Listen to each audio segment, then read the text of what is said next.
Você, Adriles. Meus queridos, o que ele fala é uma coisa muito simples. O papel socionormativo, biológico do homem na construção da família é extremamente importante. E há hoje, contemporaneamente, a constante feminização, castração de qualidades inerentemente masculinas, tais como coragem, virilidade, destreza, força, calma, que são características sociobiológicas que estão no DNA masculino, que a mulher também pode ter, mas sempre foram biologicamente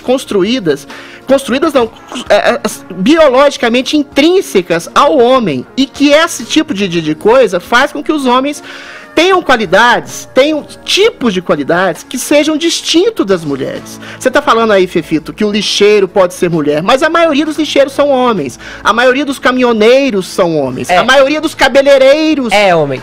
Exatamente. Às vezes você tem uma disfunção, uma distinção, só que a maioria dos cabeleireiros são homossexuais e tem uma predisposição mais feminina. Então, por exemplo, no YouTube, as moças querem fazer vídeos tutoriais de maquiagem, de cabelo, poderiam estar fazendo sobre técnicas de construção de ferramentas, mas não. Existe uma predisposição da natureza humana, e existe uma natureza humana, ainda que ela possa ser de alguma forma alterada ou modificada pela cultura, que é mais predisposta de um sexo a outra. O meu problema, e eu acho que completando o que o Casarré fala, é que essa feminização da natureza humana produz um tipo de sensibilidade aguçada que pode ser confundida com frouxidão.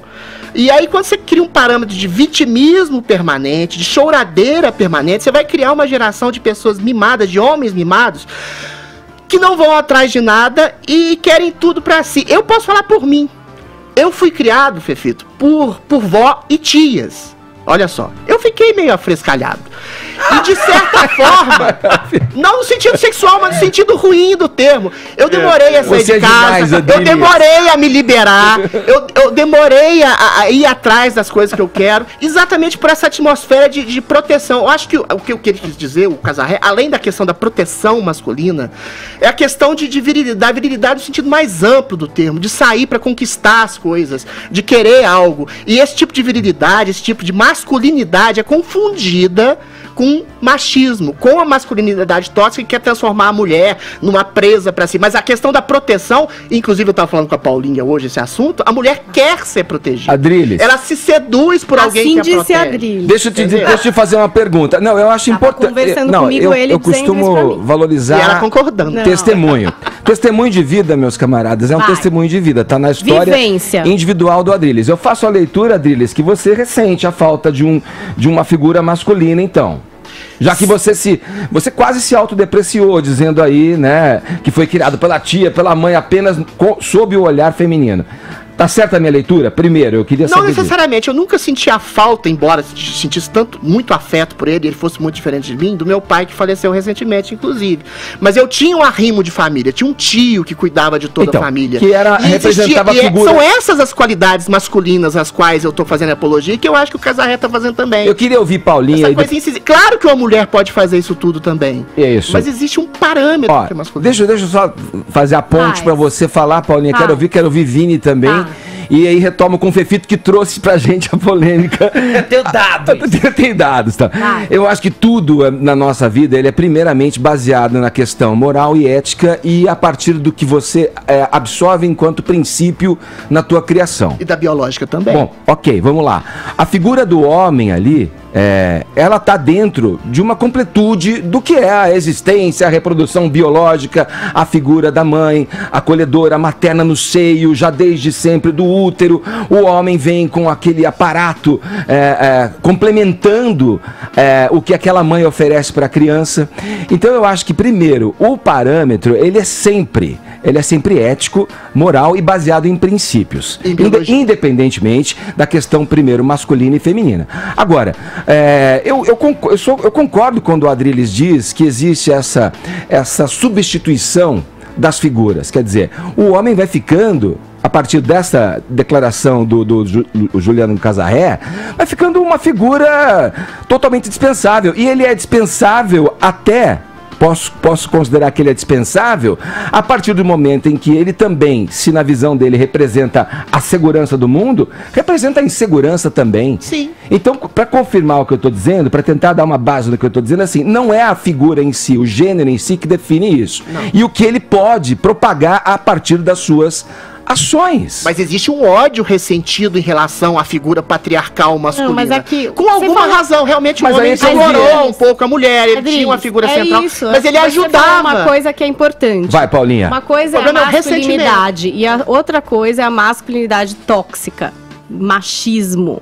Arraigados. Isso é outra coisa. Mas você percebe que é uma confusão que é muito próxima? Eu percebo que é uma confusão que é muito próxima. E eu percebo que talvez no Instagram do Casarré, que não tá aqui para conversar com a gente, então assim, talvez ele tenha se expressado até de uma forma, enfim, que ele não conseguiu se expressar direito. Objetivo. Eu acho muito isso daí, objetivo, tudo talvez. isso uma grande besteira. Muito a história do lixeiro, quem é que tira o lixo, se é o homem, se é a mulher. E, gente, é a mulher também. A história de segurança através do quê? O que é segurança? Para cada pessoa isso é subjetivo. Para mim, segurança pode ser, por exemplo, ser sustentada financeiramente. Esse já foi um papel masculino, né? Sim. De prover ali na casa. Sim. Hoje não é mais. Para mim, por exemplo, alguém me pagar alguma coisa e nada... Então, deixa eu te fazer uma pergunta. Não é segurança. Para mim pode ser afeto. Você sustentaria um homem? Você se sentiria atraída por um homem que não tivesse essa figura de macho provedor? Sim. Você jura, Paulinho? Sim, porque no caso eu não preciso de ninguém para me sustentar. Você não precisa de ninguém, mas a simbologia do cara que vai atrás de alguém, eu acho que é isso que o cara Adriles, ouve. A questão do que você precisa pra se sentir seguro numa relação, pro homem e pra mulher, depende do que você passou na sua vida. Tem gente que segurança é carinho, tem gente que segurança é dinheiro, tem gente que segurança é forte, pra todo mundo, gente. Cada um tem uma vivência e a segurança... É claro que no relacionamento você busca um pouco isso, ou não. Você vive um relacionamento só pra ter uma coisa muito louca. Depende, tem gente que também vive. O que eu acho que há uma confusão mesmo a respeito do que é, por exemplo, ser um bom pai, um exemplo de um homem para um filho. Isso não quer dizer que você é fortão e briga na selva, ou que você faz o trabalho pesado. Isso não quer... Isso aí... de posse da mulher, outros conceitos, isso é masculinidade tóxica. Você pode ser um pai sensível.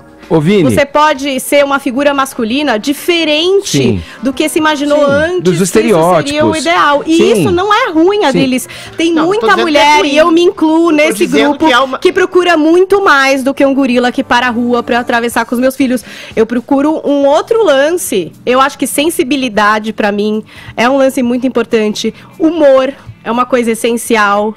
Companheirismo. Sim. E eu acho, gente, essa sou eu, mas tem gente pra tudo aí no mundão, Vini, entendeu? Pelo que a gente ouviu até agora dos nossos colegas aqui, né, é inescapável a qualquer ser humano a referência de um gênero e de outro, de um sexo de outro. Claro. Você vê, se você não tem um pai por algum motivo, seu pai faleceu, ou se separaram, ou seu pai é ausente, enfim, a figura masculina falta na figura do pai, o ser ali, a criança, vai buscar em alguma outra referência essas influências, não é? Você não acha? O Adriles, no caso dele, foi um tio. Sim. Esses exemplos, falou, né? Do tio. Sempre há, exatamente, não precisa necessariamente ser um pai, é uma figura masculina, um padrão de comportamento. Eu acho só, eu entendi o ponto do Casarré, que ele quis dizer ali também, talvez ele ignore um pouco... que nem todos os homens são dessa forma, são tão cavalheiros, né? Então você tem também uma questão ali... uma possível violência doméstica, por exemplo, você tem os pais que abandonam os seus lares e deixam as mulheres criando esses filhos sozinhos. Sim. Então nem sempre a figura do pai vai também ser essa referência, vai também ser um bom exemplo para a criança, né? Então é assim, eu acho que o mundo evoluiu também, né? Hoje nós temos famílias de todas os mas tipos, o que ele está querendo dizer é que a necessidade de um bom exemplo. De um bom pai. Ele não está prescindindo concordo, da ideia de um mau exemplo. O exemplo masculino é exatamente o cara que cuida da família, cuida da prole, cuida da mulher, que dá uma segurança que pode estar incrustada no sentido de uma segurança sensível, afetuosa, de carinho, de generosidade, que havia quando havia mais uma circunscrevência de papéis normativos definidos. Claro, desde a pré-história mudou muito o papel. Antes era o cara com a clave lá, que batia na cabeça da mulher, e ela Cacape. gostava dele, porque ele cuidava da prole. Até hoje tá escrito no DNA o que atrai uma mulher para um homem, que a gente vai falar daqui a pouco. Ai, gente, eu acho que essa visão é toda uma visão muito idílica, na verdade. É biológica. É idílica, porque a gente vive num país em que, só em São Paulo, por exemplo, há 750 mil pessoas sem o nome do pai no registro. Segundo o promotor de justiça Maximiliano Roberto Ernesto Firra, por incrível que pareça esse sobrenome, há uma epidemia de abandono parental no Brasil. A gente tem alguns números aqui, ó. Segundo o PNAD, por exemplo, em 10 anos, o número de famílias compostas por mães solo subiu de 10,5 milhões para 11,6 milhões de pessoas. As mulheres empregadas continuam fazendo mais trabalho doméstico do que os homens desempregados que Mas continuam isso não é... em casa, por exemplo. 84% das crianças aqui no Brasil, mesmo com o pai registrado, são cuidadas mais pelas mães do que pelos pais. Isso quando a gente não cita como exemplo crianças criadas por avós, tios, padrinhos. De fato, há uma grande ausência da figura masculina. Deixa eu concluir, Adriles. E a família tradicional brasileira tá longe de ser composta por papai e mamãe, filho e filha. Não é. Tem muita família que não tem a figura paterna. E Adriles, a figura paterna Meu modelo, Fefita, é minoria? Você tá dizendo que... Não. O meu modelo é esse. Tá longe, eu sou papai, tem mamãe. Eu tô falando que tá longe... Tem 4 filhos. O meu também, Edgar. Tem 2 que já saíram de casa. O meu também. Gente. A questão é que tá longe de ser o modelo, o Mas único qual modelo... que é a origem desse abandono parental? Adriles, É a dissolução da família. Adriles, então A dissolução da família. aí a gente são os atribui de novo aos divórcios. homens. A questão da questionamento à instituição do casamento. Adriles, É lógico que as pessoas abandonam umas às outras, não são os homens que abandonam as mulheres. As mulheres, exatamente, é um direito. Mas você está falando uma coisa cuja origem está no ataque ao conservadorismo principal, que é o órgão principal da família. Não estou atacando. A gente tá de volta aos anos 50. Não, eu não estou atacando, eu estou dizendo a origem do problema. A questão não é o problema do homem. A questão do casamento em crise produz mulheres que são abandonadas, homens que são abandonados e famílias que não são. Não é que são disfuncionais, mas não são tradicionais. O nosso querido conservador Edgar aqui, que tem 200 anos de casado. Ele é conservador. Para concluir o meu pensamento, que o Adriles interrompeu, eu só queria dizer, hoje eu vou... Enfim, para concluir o meu pensamento... Esse negócio de interromper... então, eu ia citar. Voltando o casamento, volta o macho alfa. Peraí, Adriles. Peraí, Adriles, vai lá. Adriles fez questão de enfatizar aqui que esse é um caráter biológico e etc. Também, principalmente. Não é somente um caráter biológico.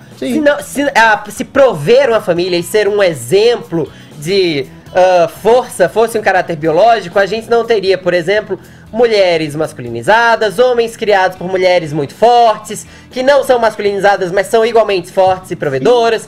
A gente não teria no Nordeste, ali no imaginário de todo mundo, aquelas mulheres que todo mundo dizia que eram mulheres de fibra e etc. Desde os tempos lá do cangaço, de Maria Mas ao termo arretadas. Arretadas. Então, assim, que já viraram estereótipos também, e nada disso está atrelado à biologia. Tá atrelado ao caráter, tá atrelado à coragem. Tá atrelado à questão da emancipação da mulher, que é muito boa, muito bem-vinda, mas isso causa um certo tipo de afrouxamento dos homens que não sabem o que fazem. Então, aí ficam frouxos.